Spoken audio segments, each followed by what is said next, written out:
A few days back I decided to try out a brawler that I remember used to give me a lot of trouble when playing on solo showdown. Nowadays you don't really see him being used outside of hot zone or gem grab, but that doesn't mean he's bad. Ashe, in my opinion, is a very solid brawler to use, that is if you have the right loadout and practice using him. So in this video I'll go over exactly that, as well as which modes I think Ashe does best on. Now, when I first started using Ashe about 2 weeks ago, the first thing that I noticed was just how slow his regular attack is. I may be exaggerating, but if you ever used Nita before, you would know how long it takes for her attack to reach a target, and the same could be said for Ashe because it takes about half a second between you pushing the button and him actually attacking to deal damage. I wouldn't say this is bad or anything, but it was something that I had to get used to because beyond that, he does really good damage, which increases every time you hit a brawler. However, with that said, I do need to talk about the gadget that I was using at the time because it's not something that I would recommend buying. The gadget is called Chill Pill, which simply gives you a little over 2000 health when your rage meter is full and less when it is decreased. While this may sound good on paper, strangely I found myself dying more times while using it, and that's because it takes away all of your rage no matter how much you have. This of course decreases your attack damage, which may leave you more vulnerable if you're going up against a high damage dealing brawler.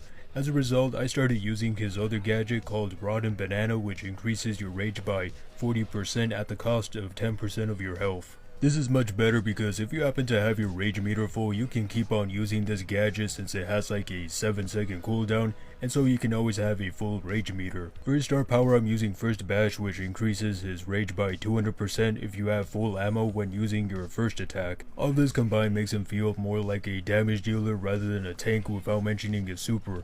Now, speaking of his super, I didn't really like it, at least when I was first using it, because I assumed it was mainly for dealing extra damage, which it does, but not as much as I once thought. Though the more I kept using it, the more I realized that it can make for a great distraction, especially against single shot brawlers like Piper. But that's not all, because now moving on to the other modes, I found this to be very good on hot zone, where the smaller maps allow me to deal more damage while also unlocking my super much faster.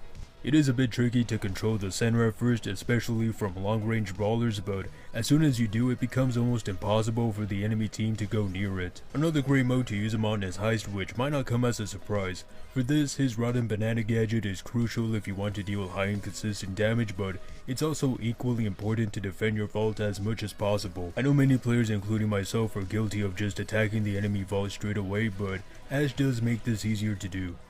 Now, on the other hand, one mode that Ashe can struggle in is Brawler, which is ironic because I could have sworn he was really good on it at one point. Regardless, I ended up with more losses and ties than actual wins, but that might be chalked up to experience and map design. Whatever the issue, it's fine since Hot Zone and Heist are two modes that I have a lot more fun in and are easier to play. So those were my thoughts on Ashe, and I hope you learned something new here. While I can't say he's a brawler that I would use all the time, he is good to try out once in a while. Anyways, have a good day.